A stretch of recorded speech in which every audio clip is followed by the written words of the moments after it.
Bueno, Shabbat Shalom, ¿cómo están? Gracias a todos por darnos una vez más su tiempo, su atención de poder recibir nuestra humilde opinión sobre las escrituras y ser parte de esta transmisión y compartir con nosotros. Le escucho muy bajito, dice hermana Carolina. Shalom, hermano, están siguiendo Gloria Balbuena también, está ahí. Y Meitau, Dios lo bendiga mucho a Meitau. Bueno, voy a tratar de hablar más fuerte, no sé si puede ser ese sea el tema, por la oración lo dice bajito, pero bueno, voy a tratar de hablar más fuerte.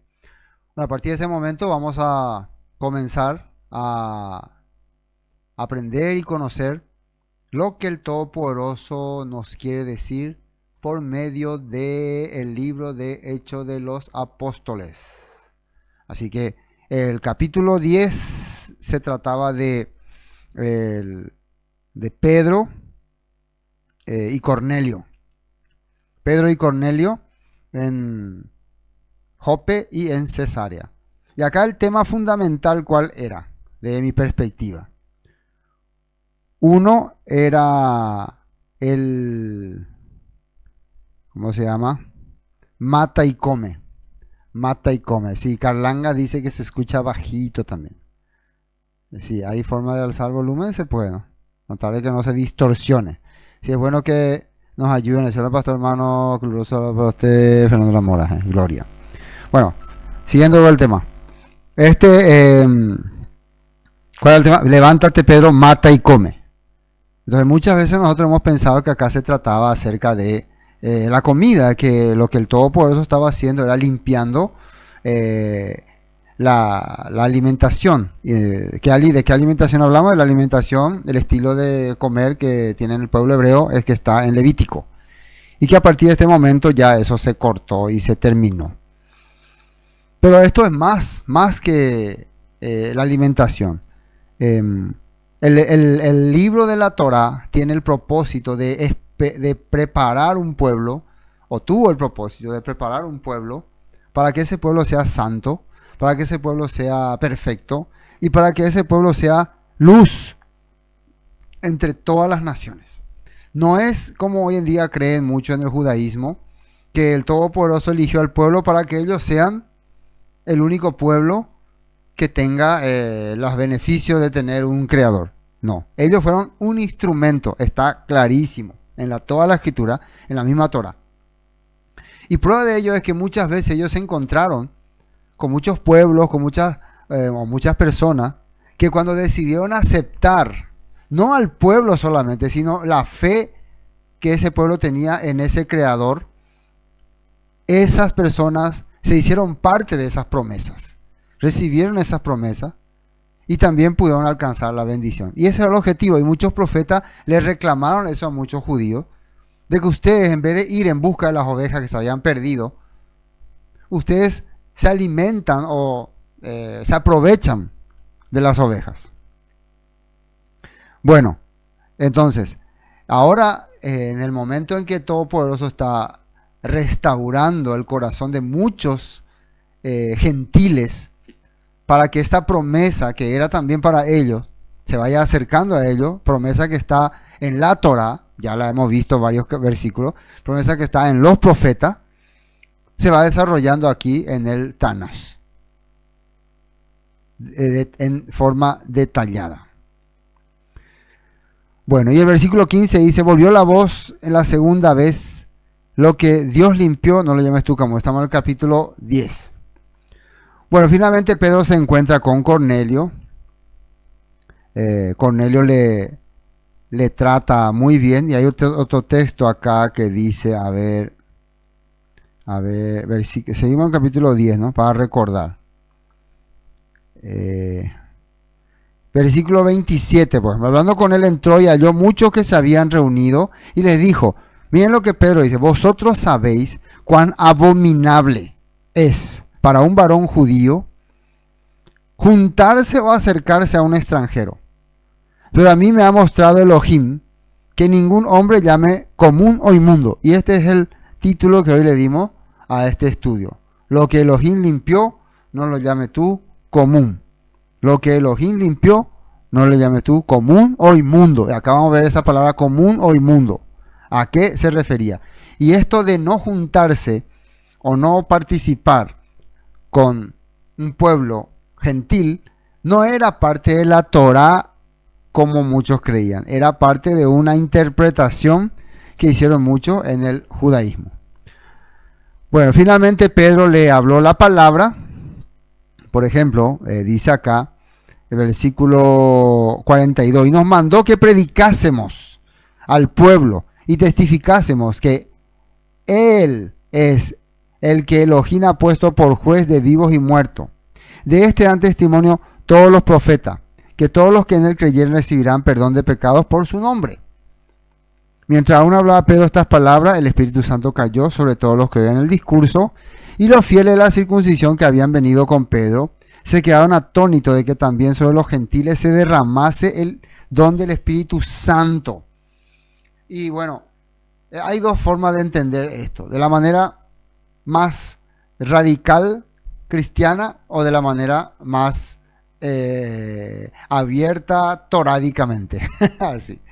La forma radical cristiana es que acá Cristo obró y de forma maravillosa adquiriendo nuevos creyentes cristianos. Y por eso que el Espíritu Santo es la tercera parte de la Trinidad, ¿no? Pero de la manera torádica es simple, sencillamente. Estos hombres recibieron el mensaje que el maestro de los apóstoles les había dado. ¿Y cuál fue el mensaje que el maestro de los apóstoles le había dado? El mensaje de restaurar la Torá en sus corazones. De que la promesa llegue más allá de la frontera del pueblo hebreo. En todo lugar donde haya alguien que invoque su nombre, como dice en Joel. En todo lugar donde haya alguien que le llame, que le busque. El que me busca me hallará. En toda parte donde había alguien que quería ser parte de las promesas del Eterno, como Rahat, como Ruth, como Tamar, extranjeras, el Todopoderoso obraba. Así que lo que está ocurriendo acá es simplemente cumplimiento de lo que aparece en el Tanaj, en la Torah. Y esta vez manifestándose. Y cuando los fieles de la circuncisión dicen, también sobre los gentiles se derrama el Espíritu Santo, es simplemente también personas que según nuestra creencia no tienen nada que ver con la fe hebrea, con la promesa hebrea. Se está derrumbando esa teoría en nuestras mentes. Ellos también pueden captar lo que nosotros captamos. Ellos también pueden entender lo que nosotros entendemos. Ellos también pueden entender el valor que tiene la Torá para sus vidas. Ellos también pueden ser creyentes fieles al Creador. Y en sus vidas también se pueden manifestar estos poderes, ¿no? Eso están entendiendo aquí muchos judíos. Entonces Pedro dice, ¿puede acaso alguno impedir agua para estos que han recibido el Espíritu Santo también como nosotros? Ahora, cuando dice recibieron el Espíritu Santo, se trata de que estos que han entendido la promesa del Todopoderoso, las promesas del Eterno como nosotros. Ahora, ¿qué significa agua? En la cultura hebrea de aquella época, simbólicamente ellos se sumergían en el agua para empezar a pertenecer a una línea de creencia, a una línea de pensamiento, que sería la creencia que establecía el maestro Yeshua. Y por eso lo bautizaban en el nombre de Yeshua. Nada más eso. Esa era una práctica común en el judaísmo. Algunos lo hacían en el nombre de tal rabino, en el nombre de tal rabino, en el nombre de tal rabino, para que se pueda entender en qué línea está, en qué grupo de pensamiento pertenece. Bueno, ya resumiendo el capítulo 10, vamos al capítulo 11. ¿Qué pasa acá? Luego Pedro va a Jerusalén, dice informe de Pedro a la iglesia de Jerusalén, dice a los hermanos que están en Jerusalén. Oyeron, y atiendan muy bien, para los creyentes en Yeshua, el mensaje era netamente para el judaísmo, esto era para los judíos, esto no era para los gentiles. Pero ahora va a ocurrir algo diferente porque Pedro les va a venir a contar un fenómeno que le ocurrió. Oyeron los apóstoles, versículo 1, capítulo 11, y los hermanos que estaban en Judea, que también los goín o gentiles habían, y acá dice, recibido la palabra de Dios. Fíjense que aquí cambia. ¿Cómo decía en el capítulo 10? A ver, fíjense otra vez, es importante que tomen en cuenta. En el capítulo 10, abajo decía, a ver, 45, ¿no?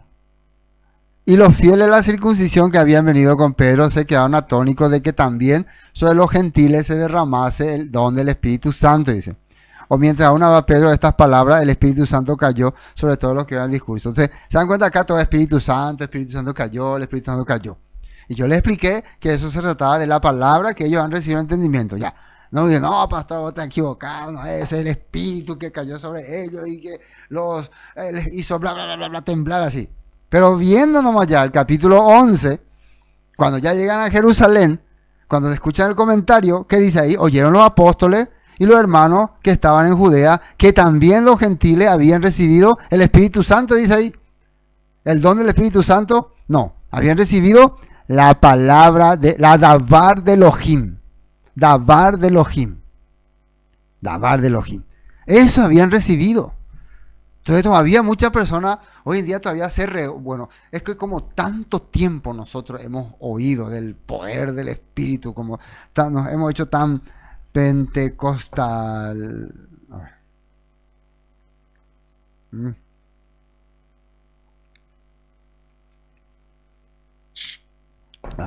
Tan pentecostal, loides.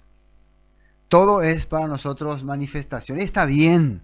Si ustedes han, como siempre le digo, si ustedes han probado, han experimentado, han sentido, es su experiencia, es su vivencia.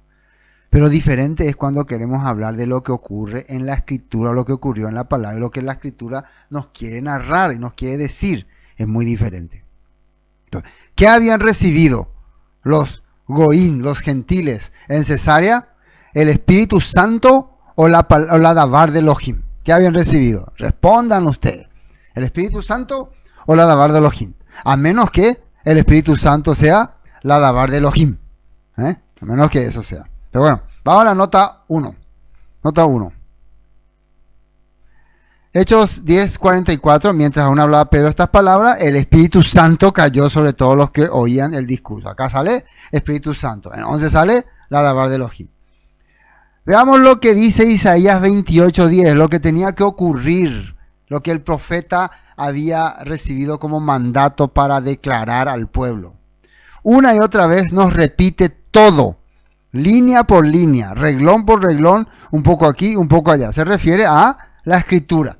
Lo que el Todopoderoso quiere que transmitamos es la Escritura, línea por línea, reglón por reglón.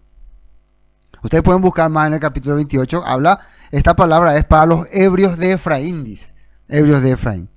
1 Pedro 1:23 dice, y miren, cuando uno habla de nacer de nuevo, renacimiento y todo lo que en el cristianismo tradicional aprendimos muchas veces, ¿no? Y el Espíritu Santo descendió y sentí un fuego, sentí un calor, sentí que no podía más. Miren lo que dice Pedro.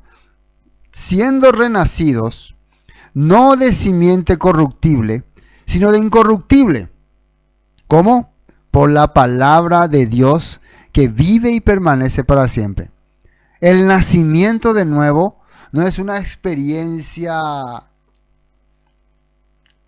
¿cómo se puede? Sobrenatural, como así, sino es una experiencia espiritual que significa entendimiento de la palabra. Cuando te llega el entendimiento de la palabra, vos nacés de nuevo porque esa creencia antigua se va y se queda la que el Padre está estableciendo. Y dice, por la palabra que vive y permanece para siempre. Eso está en el libro de Isaías también. Porque toda carne es como hierba. Esto también sale el profeta Isaías. Y toda la gloria del hombre es como flor de la hierba. La hierba se seca y la flor se cae. Mas la palabra del Señor permanece para siempre. Y esta es la palabra que por el Evangelio ha sido anunciada. Todo esto está en el libro de Isaías. Y también está mencionando como palabras que Yeshua habló. Yeshua, sin palabra, sin enseñanza, es como una flor del campo. Así simplemente. Yeshua, o nosotros, o los profetas, con la dabar de Elohim, permanece para siempre. Eso es importante que podamos entender. Bueno, versículo 2, capítulo 11, versículo 2. Cuando Pedro subió a Jerusalén, disputaban con él los que eran de la circuncisión. Y ahora empiezan algunos a decirle, ¿cómo vas a hacer eso, Pedro? Algunos que no tenían en cuenta lo que el Todopoderoso estaba haciendo, sino simplemente seguidos por su creencia. Y miren que esto ya estamos hablando de creyentes en Yeshua ya, en el movimiento de creyentes en Yeshua, pero que todavía estaba muy enraizado en el sistema judío. Le decían a Pedro, ¿cómo vas a ir a meterte con gentiles?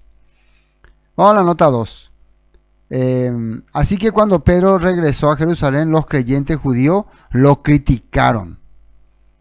Muchas veces cuando vos salí del sistema, cuando vos salí de la línea tradicional, lo que empezás a recibir son críticas, burlas, engañador, estafador. A mí cuánto me escriben, deja de mentir, deja de engañar. Yo siempre les digo a las personas que me escriben así, deja de mentir, deja de engañar. Primero, esa persona no tiene por qué prohibirme a mí, si es que cree que estoy mintiendo, prohibir mentir. Primero tiene que, ¿cómo se dice?, confrontar la mentira. Mira, así, bueno, Señor, usted escribió tal cosa así, dijo que tal cosa era así, pero yo le contesto de acuerdo a este texto bíblico, así. Esa es la forma de expresarse, confrontando la mentira con textos, con hechos y así. Ahora, si uno dice, yo no creo así, eso no quiere decir que lo que yo le estoy explicando sea mentira. Es simplemente que su entendimiento no es así. Ahora, si tiene, ¿cómo se puede decir? Datos, pruebas, cosas, que hoy en día no es tan fácil, ¿no?, conseguir tantos datos y tanta información. Tenés que meterte la mente de lleno para poder tener datos certeros, poder tener datos parciales. Nosotros muchas veces nuestros datos son parciales, son aproximados. Así que muchas personas no se pueden sentir los entendedores de todo el mundo, de todas las cosas, porque nuestros datos, nuestra información, al menos que nosotros viajemos al Medio Oriente, lleguemos a la biblioteca, observemos los textos así presencialmente, saquemos fotos, sería la forma que podríamos tal vez hablar con datos un poco más certeros. Entonces no podemos decir que somos 100% dueños de la verdad. Solamente somos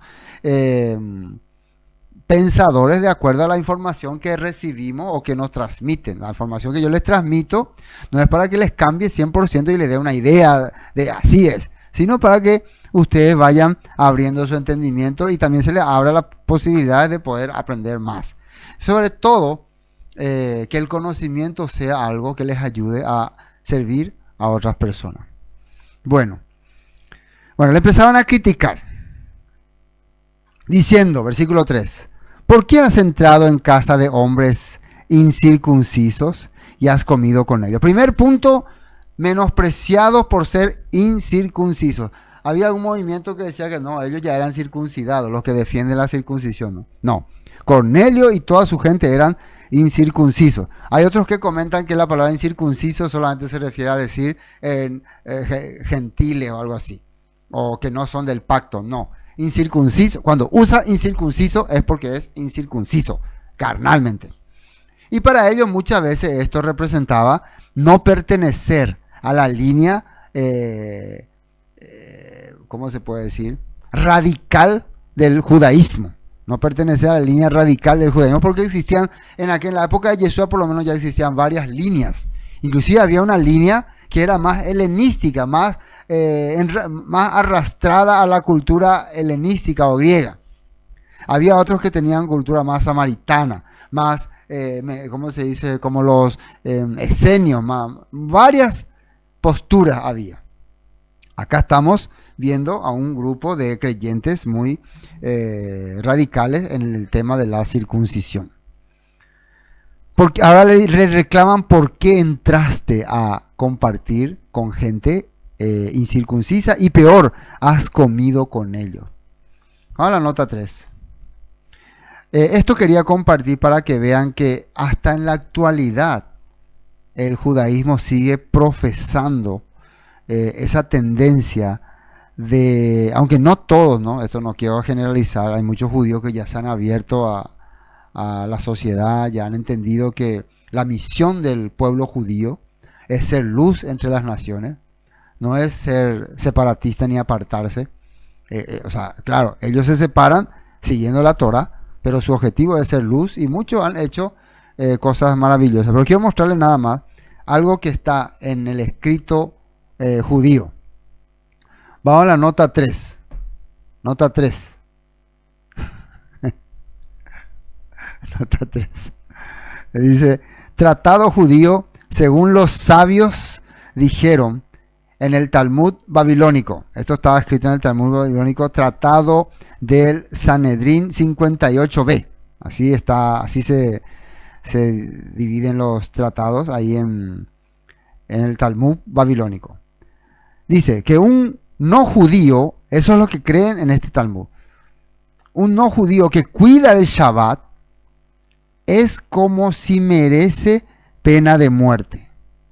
Esto es, si un no judío inventa para sí una nueva religión y fija el Shabbat como día sagrado, merece recibir un castigo celestial.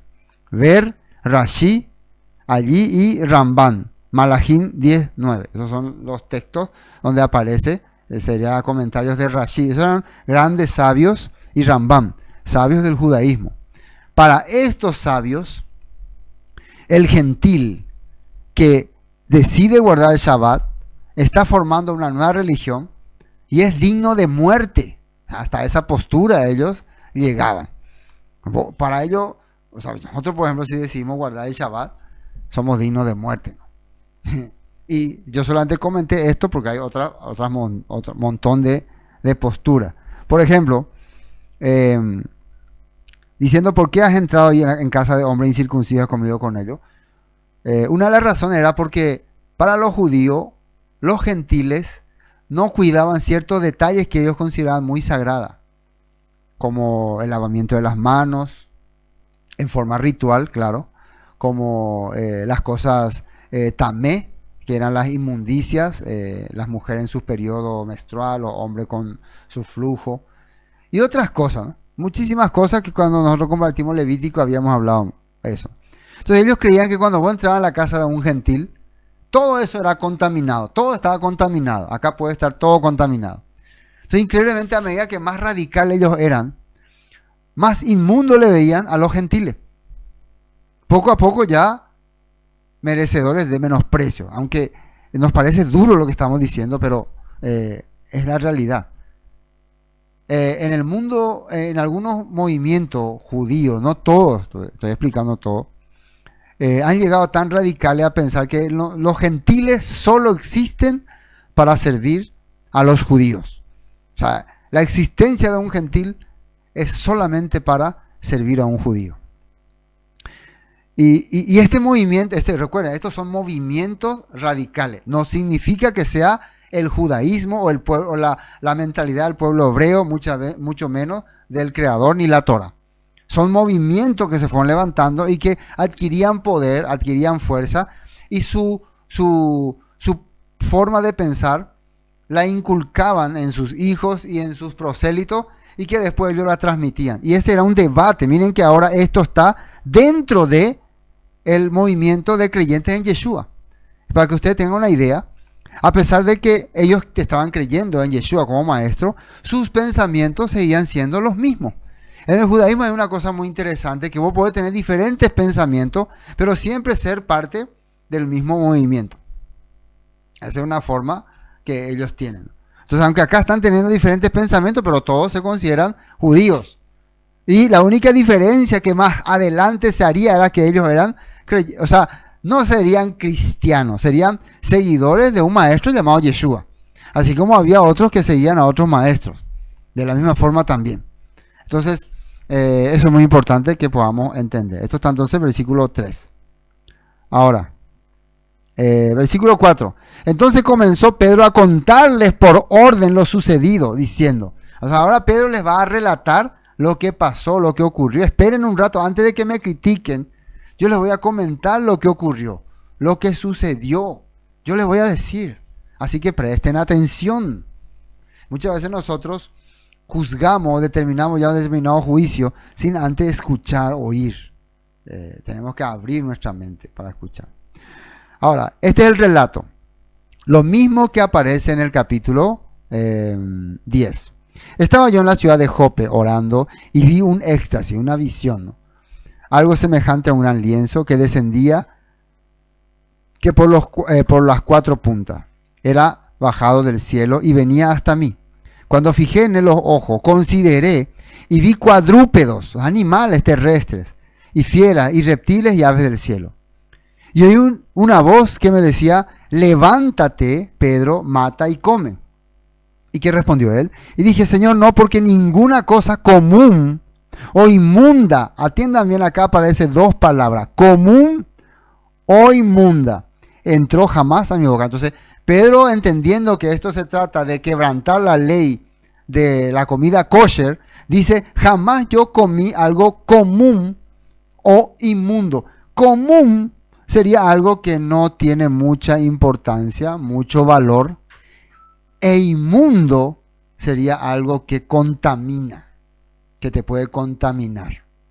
Entró jamás en mi boca. Generalmente le llamaban, y escúchenme esto, común a cosas que podrían ser kosher, pero que si no tenían ciertas características que le daba el judaísmo, no funcionaba. Por ejemplo, una carne de vaca que no era cierta parte o no tenía cierta, ¿cómo se puede decir? Cierta forma de sacrificio, ellos le llamaban como algo común, algo que no funciona. Un vino hecho por un gentil, por un goim, era algo común, algo que no funcionaba. Muchas veces hasta comida, pero que eran kosher, pero que no habían sido, no sé, hechas por mano judía, ellos consideraban común. A las personas que no tenían entendimiento de Torah o entendimiento de la palabra, como a los samaritanos, ellos le consideraban común. A los samaritanos ellos le consideraban común, por más que eran también parte de su pueblo, le consideraban cosa común. Entonces, cuando llamamos común a algo, es cuando creemos que es menos que nosotros. Menos que, o sea, yo me siento superior y ese otro es inferior. Muchas veces esto ocurre cuando yo creo que la doctrina que tengo es correcta y la doctrina que tiene el otro es incorrecta, entonces yo automáticamente le considero a esa persona común, o como antes nosotros decíamos, pecador, ¿no? Pecador. Esto es muy importante que podamos entender, ¿no? Es común. Inmundo, que sería también el hebreo. Cuando algo me puede contaminar. Cuando yo creo que si toco, por ejemplo, un animal muerto me puede contaminar. Inclusive en el judaísmo, ustedes saben, la creencia del tamé, de lo inmundo, es cuando alguna mujer estaba en su fecha, en su periodo, y tocaba algo, todo contaminaba. Y si vos te vas a la casa, como los gentiles no cuidaban ese punto, si vos te vas y por ahí alguna mujer que estaba en su estado tocó algo, te contaminó ya. O no había hecho algunos rituales. Entonces ellos tenían tanto temor a eso que para ellos todo era contaminado. Pero mucha de esta mentalidad de todo te contamina vino de Babilonia. Era en Babilonia donde tenían ese prejuicio de que todo te contamina. De que puede haber virus por todos lados. Realmente es un buen pensamiento porque también la limpieza es muy importante, pero ellos lo llevaban al extremo. Imagínense que hay gente que llega a tu casa y tiene su propio fumigador. Permiso. Voy a fumigar porque por ahí todo está contaminado acá, ¿no? o cada vez que te saluda la mano, después hace y se hace así con su cola en gel, ¿no? Sí. Hay algunos que llegan a ese extremo. Y algunos, bueno, entonces Pedro dice así, ninguna cosa común o inmundo conmigo. Entonces la voz me respondió, versículo 9. La voz me respondió del cielo por segunda vez. Lo que Elohim limpió, no los llames tú común. Y fíjense que acá está hablando acerca de el sentirle a alguien menos. Lo que Elohim, por lo menos este relato, ¿no? Lo que el Elohim limpió, no le llame tú común o inmundo, ya no aparece más. Común, dice. ¿Qué era común? Considerarle a alguien menos, de categoría menos. Eso era muchas veces común. Entonces, ahora dice acá lo que Elohim limpió. ¿Y qué es lo que Elohim limpió? En el cristianismo tradicional creen que lo que limpió es los animales tamé, los animales que no se pueden consumir, el cerdo y todas esas cosas, ¿no? Y que ahora se puede consumir. Pero acá el tema era, ¿cuál era el tema? Los goín, los gentiles. Y hay alguna prueba que tenemos para decir que lo que está saliendo acá en el libro de Hechos se confirma en la Torá o en el Tanaj, o esto es un invento del cristianismo para tergiversar el Antiguo Testamento. Veamos y así. Nota 9. Isaías 1:16. Miren lo que dice ahí. Lavaos y limpiaos. Acá dice lavaos y limpiaos. Quitad la iniquidad de vuestras obras delante de mis ojos. Dejad de hacer lo malo. Entonces, primero habla de personalmente sentir que estás mal y lavarte y limpiarte. ¿Y cuál es la manera de lavarte y limpiarte? Bañarte con agua, hacer rituales. Dice, quitar la iniquidad de vuestras obras delante de mis ojos y dejad de hacer lo malo. Entonces, cuando una persona entiende que está errando o haciendo mal, entiende que y deja de hacer esas cosas, automáticamente se está limpiando. Lo que vemos que está ocurriendo con Cornelio.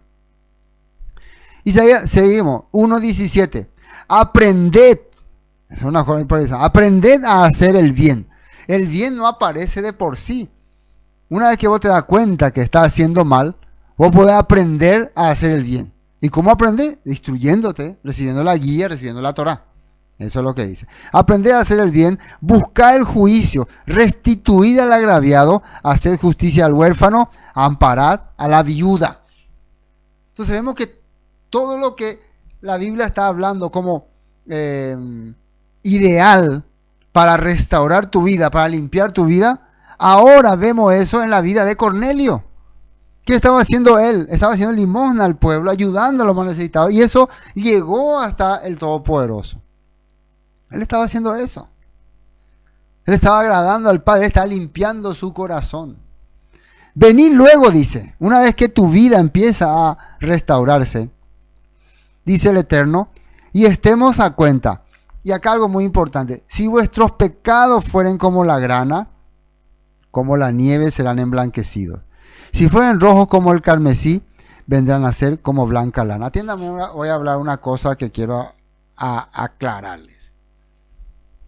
En el judaísmo tradicional se considera que vos no necesitas ningún mediador para acercarte al Creador. Vos solo con el Creador y Él ya te libera. Él ya te da. Eso ocurre cuando vos fuiste instruido, cuando vos fuiste preparado. No sé si me están captando. Cuando dice en Jeremías, nadie más dirá, ven, conoce al Eterno porque todos me conocerán. Está hablando cuando vos hayas recibido la guía, la instrucción del Eterno a través de su ungido.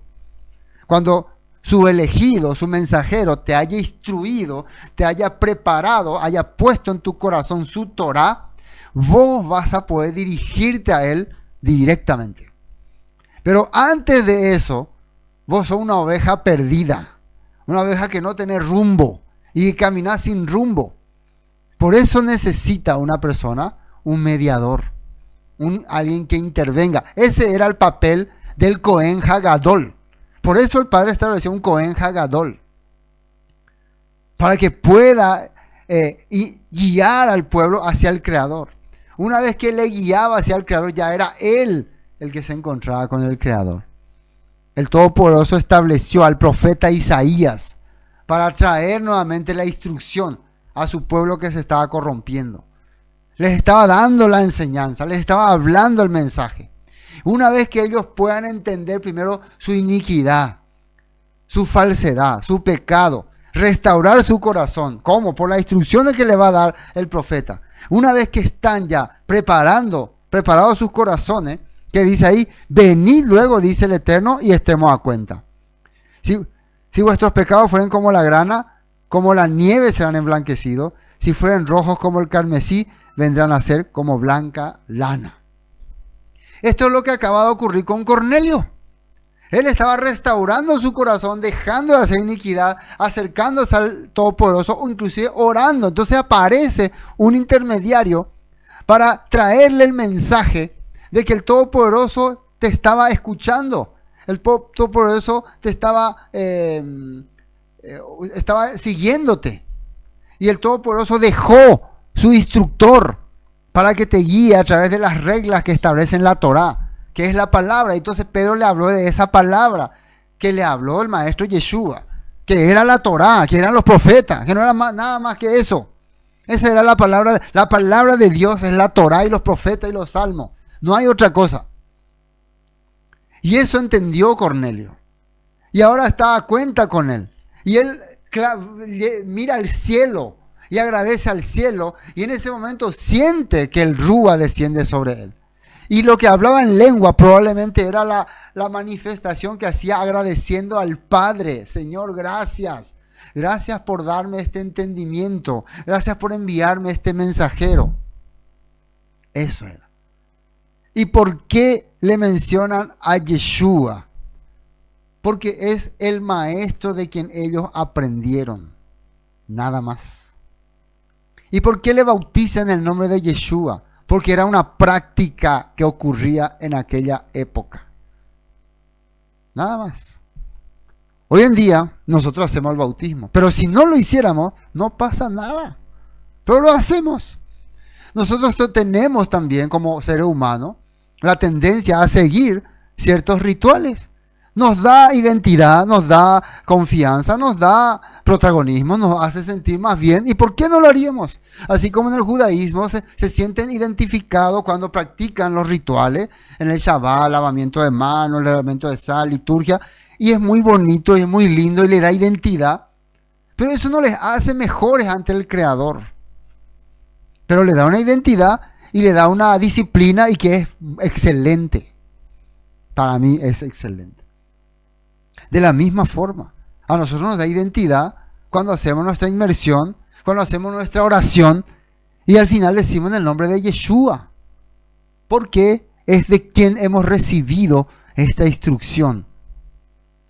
Y a medida que pasa el tiempo, hoy en día ya nosotros, nuestra relación ya es con el Eterno. Todos los días. Venid luego, dice, y estemos a cuenta. Si vuestros pecados fueren como la grana, como la nieve serán emblanquecidos. Si fueren rojos como el carmesí, vendrán a ser como blanca lana. El pecado es perdonado cuando la palabra llega a tu corazón. Sos perdonado del pecado. Tanto se critica, ¿no?, que fuimos perdonados por Yeshua. Es una forma que en el cristianismo se ha ido difundiendo, que quedó en la mente de las personas. Pero nosotros podemos volver otra vez a la forma original, sin desmeritar la obra que ha hecho nuestro maestro Yeshua. Bueno, Isaías 1:24. Por lo tanto, el Señor de los ejércitos celestiales, el poderoso de Israel, dice: me vengaré de mis enemigos y a mis adversarios les daré su merecido.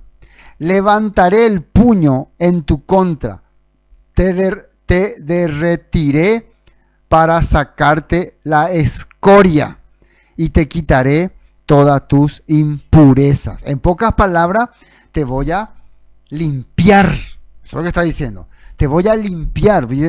Ahí dice, una traducción viviente, ¿no? Levantaré el puño en tu contra, te derretiré para sacarte la escoria y te quitaré todas tus impurezas. O sea, te voy a limpiar. Otra vez, te daré buenos jueces y consejeros sabios como los que antes tenías. Entonces Jerusalén volverá a ser llamada centro de justicia y ciudad fiel. Entonces, una vez que vos sos restaurado, restituido, reformado, el Padre te establece buenos líderes, buenos consejeros, para que guíen tu vida, para que guíen tu corazón, para que te muestre el camino correcto a seguir. Amén. Bueno, Sión será restaurada por medio de la justicia. Los que se arrepientan serán revividos por la rectitud. Bueno, Jeremías 33:8 sigue diciendo. Jeremías 33:8. Y los limpiaré de toda su maldad, con que pecaron contra mí, y perdonaré todos sus pecados, con que contra mí pecaron, y con que contra mí se rebelaron. Entonces esto está hablando ya en versión del nuevo pacto. Ustedes pueden buscar ahí, aparece que los limpiaré. Entonces, cuando acá estamos viendo lo que Dios limpió, no estamos hablando de algo que se inventó en el cristianismo. Es el objetivo que tenía el pueblo judío, de llevar la palabra a todo aquel que le busque, a todo aquel que le clame, para que esa palabra limpie su cuerpo. Por eso Yeshua por eso la voz le está diciendo a Pedro, lo que Dios limpió, no lo llames tú común ni inmundo. Ezequiel 36. Este famoso versículo que solemos tocar. Esparciré sobre vosotros agua limpia, y seréis limpiados de toda vuestra inmundicia, y todos vuestros ídolos limpiaré.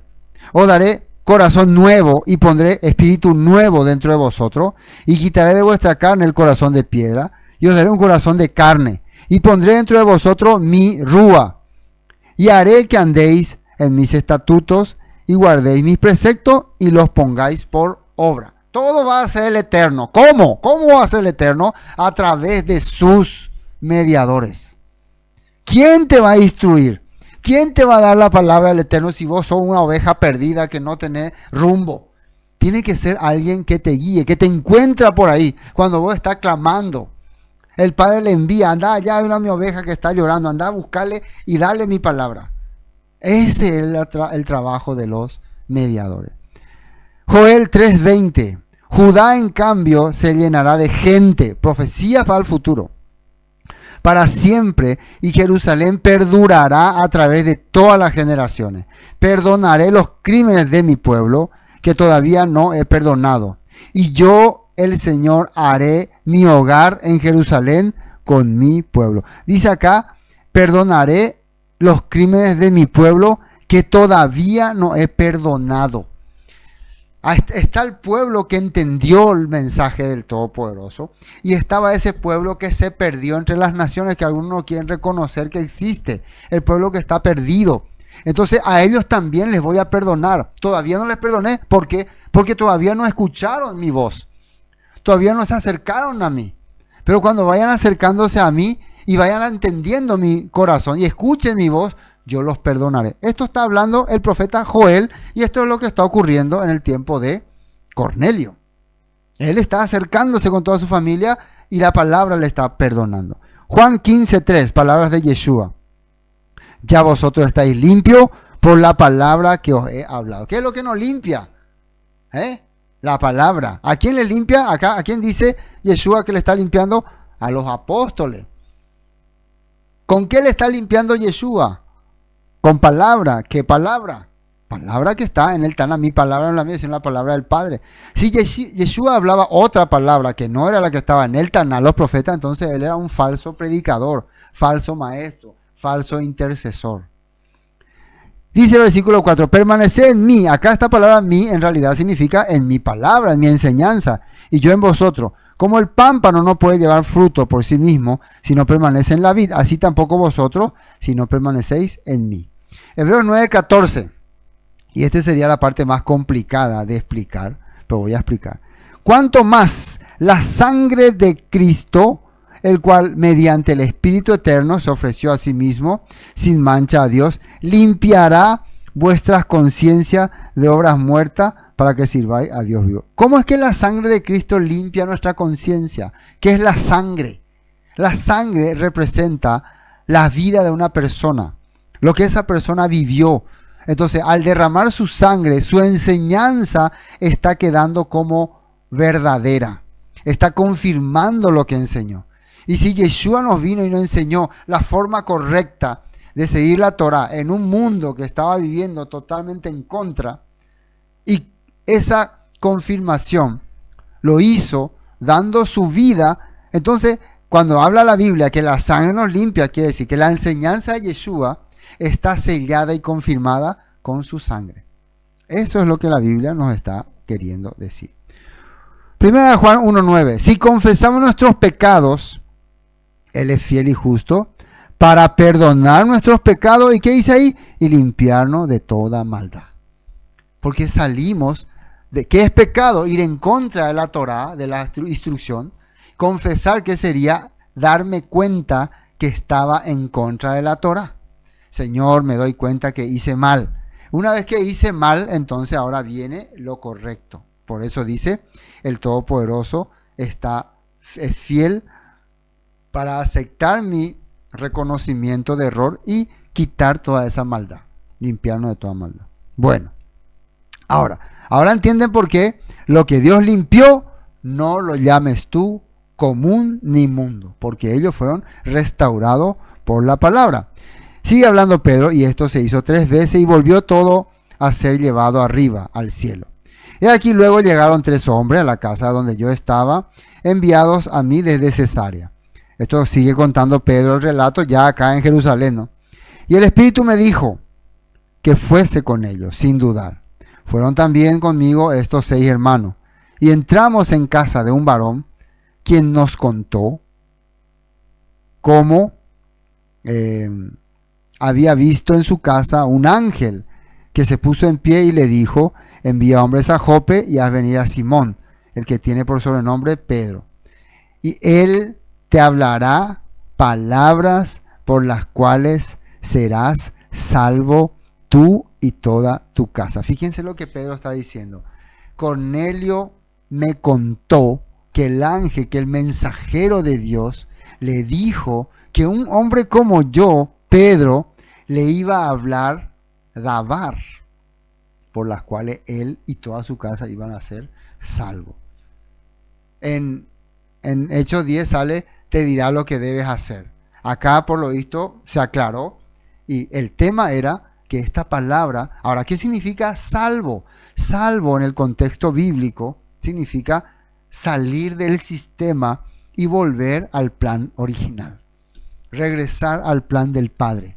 Ser parte nuevamente de las promesas del Padre. Recibir la bendición del Padre. Eso era ser salvo. ¿Y qué es lo que te puede hacer regresar a las promesas del Padre? Pues la palabra. Las promesas hechas a Abraham, Isaac y Jacob. La promesa de una tierra prometida. La promesa de un reino restaurado.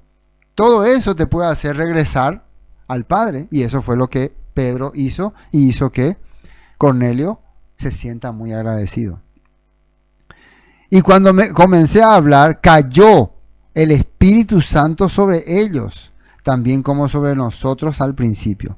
Entonces me acordé de lo dicho por el Señor cuando dijo: Juan ciertamente bautizó en agua, mas vosotros seréis bautizados con el Espíritu Santo. Ahora, ¿qué significa ser bautizado con agua y con Espíritu Santo? El bautismo de Juan era un llamamiento: vengan, vengan. Y el bautismo de Yeshua que está hablando es un entendimiento. Ustedes vinieron, ahora entendieron. Ahora pueden comunicarse con el Todopoderoso. ¿Se acuerdan que él había dicho a los discípulos: Padre, enséñanos a orar? ¿Y qué les dijo? Digan así: Jesús Santo no. Cuando van a orar, ustedes que están viniendo al Padre, digan así: Padre nuestro. Nunca Yeshua les enseñó a orar a Él. A que oren a Yeshua, oren al Padre, el que era el mediador, el maestro, el que les enseñaba. Una vez que vos sois instruido, que vos recibís la guía del Padre, que vos conocés la voluntad del Padre, vos podés dirigirte al Padre, vos podés hablarle al Padre, vos podés glorificarle al Padre. Eso es muy importante que podamos entender. Antes de ser instruido, vos podés también, como Cornelio, clamar, pero necesita que alguien te transmita la palabra, las promesas. Y eso lo hace un mensajero, un enviado, un ungido. Y eso es lo que hacía Yeshua. Elohim, pues, les concedió, versículo 17, también el mismo don que a nosotros, que hemos creído en el Señor Yeshua HaMashiach. ¿Quién era yo que pudiese estorbar a Elohim? Entonces, oídas estas cosas, callaron, ¿y qué dice acá? ¿Glorificaron a Yeshua? No, a Dios, a Elohim. Siempre ellos entendían la obra y el poder es de Elohim, diciendo, de manera que también a los gentiles ha dado Elohim arrepentimiento para vida, teshuvah. La palabra arrepentimiento es teshuvah, metanoia en el griego, que significa cambiar de mentalidad o regresar a la fe. En el caso de teshuvah es regresar a la fe. En el caso de metanoia es cambiar de mentalidad. El Todopoderoso ha hecho también que los gentiles cambien su mentalidad. El Todopoderoso ha hecho también que los gentiles regresen a la fe, a las palabras del Creador. El Todopoderoso ha obrado. Y eso para ellos era maravilloso y sorprendente. Amén, hermanos. Aquí entonces les quería compartir este capítulo 11, primera parte, porque el capítulo 11 tiene una segunda parte y ya esta segunda parte arranca en la iglesia o en la Quejilá de Antioquía. Aquí estamos en Jerusalén, Pedro en Jerusalén, yendo a informar todo lo que pasó. Esto puede significar la apertura del evangelio a los gentiles, la esperanza para muchos gentiles. ¿Saben qué es lo interesante? Que todo esto se relaciona con la Torá, los profetas y los salmos. Todo es cumplimiento. El que redactó esto, probablemente habrá sido un discípulo de Pedro, que seguía a Pedro, y luego el recopilador de hechos lo agregó a su obra. Estaba tratando de informarnos eso. Miren cómo un día Elohim obró con Pedro y Pedro logró abrir las puertas a los gentiles. Y esa es una esperanza para nosotros también, que hoy estamos siendo parte de este ministerio. Amén. Bueno, muchas gracias por hoy acompañarnos. Recuerden que cada sábado estamos estudiando el libro de Hechos. El próximo sábado vamos a estudiar el capítulo 11, desde el versículo 19, las aventuras de los apóstoles en Antioquía. Entonces, cualquier cosa, estamos siempre a disposición. No olvide darle me gusta, compartir, dejar comentarios, que es muy importante. Y también, ¿qué otra cosa se hace? Darle like, ¿no? Y eso es compartir, ¿no? Bueno, así entonces, hermanos, Shabbat Shalom para todos. Muchas bendiciones. Ingresa a nuestro canal de YouTube y suscríbete.